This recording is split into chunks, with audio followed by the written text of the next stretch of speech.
Shalom, selamat pagi dan selamat bergabung bersama kami dalam program Membaca Alkitab satu pasal satu hari. Baiklah kita mengisi hidup kita dengan kebenaran firman Tuhan terlebih dahulu sebelum kita memulai aktivitas kita hari ini.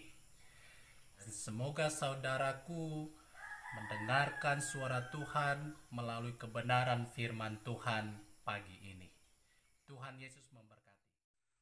Kejadian pasal 49. Perkataan Yakub yang penghabisan kepada anak-anaknya. Kemudian Yakub memanggil anak-anaknya dan berkata, "Datanglah berkumpul supaya kuberitahukan kepadamu apa yang akan kamu alami di kemudian hari. Berhimpunlah kamu dan dengarlah, ya anak-anak Yakub, dengarlah kepada Israel ayahmu. Ruben, engkaulah anak sulungku, kekuatanku dan permulaan kegagahanku. Engkaulah yang terutama dalam keluhuran, yang terutama dalam kesanggupan. Engkau yang membual sebagai air, tidak lagi engkau yang terutama, sebab engkau telah menaiki tempat tidur ayahmu. Waktu itu engkau telah melanggar kesuciannya. Dia telah menaiki petiduranku. Simeon dan Lewi bersaudara, senjata mereka ialah alat kekerasan. Janganlah kiranya jiwaku turut dalam permupakatan mereka, janganlah kiranya rohku bersatu dengan perkumpulan mereka, sebab dalam kemarahannya mereka telah membunuh orang dan dalam keangkaraannya mereka telah memotong urat keting lembu. Terkutuklah kemarahan mereka, sebab amarahnya keras. Terkutuklah keberangan mereka, sebab berangnya bengis. Aku akan membagi-bagikan mereka di antara anak-anak Yakub dan menyerahkan mereka di antara anak-anak Israel. Yehuda, engkau akan dipuji oleh saudara-saudaramu, tanganmu akan menekan tengkuk musuhmu, kepadamu akan sujud anak-anak ayahmu. Yehuda adalah seperti anak singa, setelah menerkam, engkau naik ke suatu tempat yang tinggi, hai anakku. Ia meniarap dan berbaring seperti singa jantan atau seperti singa betina. Siapakah yang berani membangunkannya? Tongkat kerajaan tidak akan beranjak dari Yehuda, ataupun lambang pemerintahan dari antara kakinya, sampai dia datang yang berhak atasnya, maka kepadanya akan takluk bangsa-bangsa. Ia akan menambatkan keledainya pada pohon anggur dan anak keledainya pada pohon anggur pilihan. Ia akan mencuci pakaiannya dengan anggur dan bajunya dengan darah buah anggur.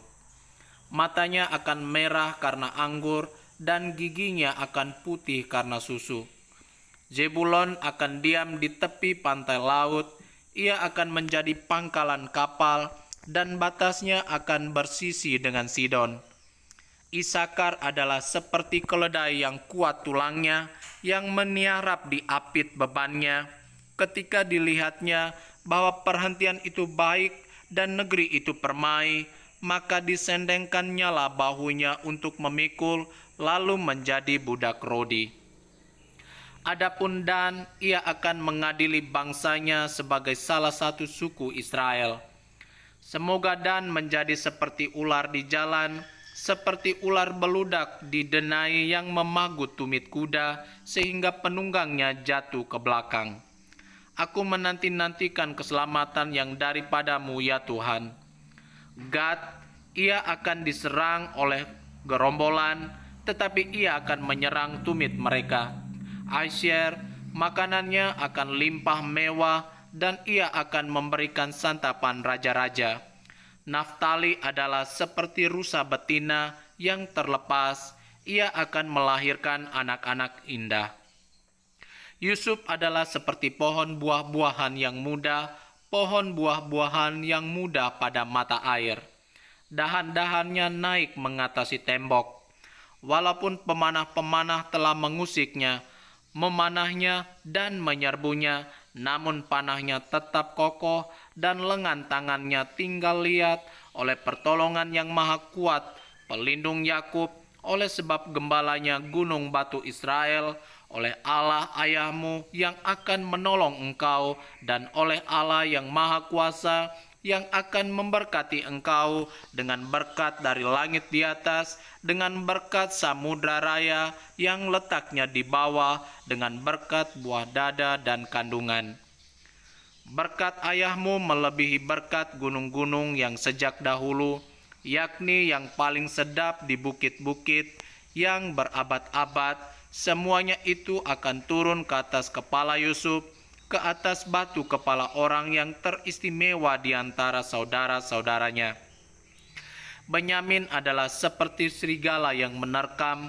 Pada waktu pagi ia memakan mangsanya, dan pada waktu petang ia membagi-bagi rampasannya.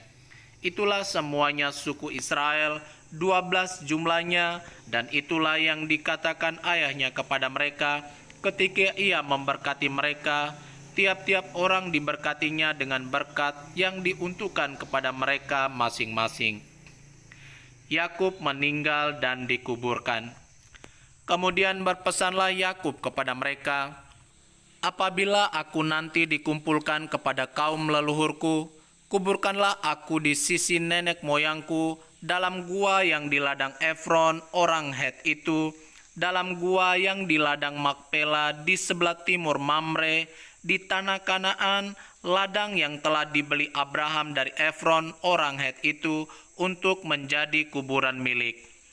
Disitulah dikuburkan Abraham beserta Sarah istrinya, disitulah dikuburkan Ishak beserta Ribka istrinya, dan disitulah juga kukuburkan Lea.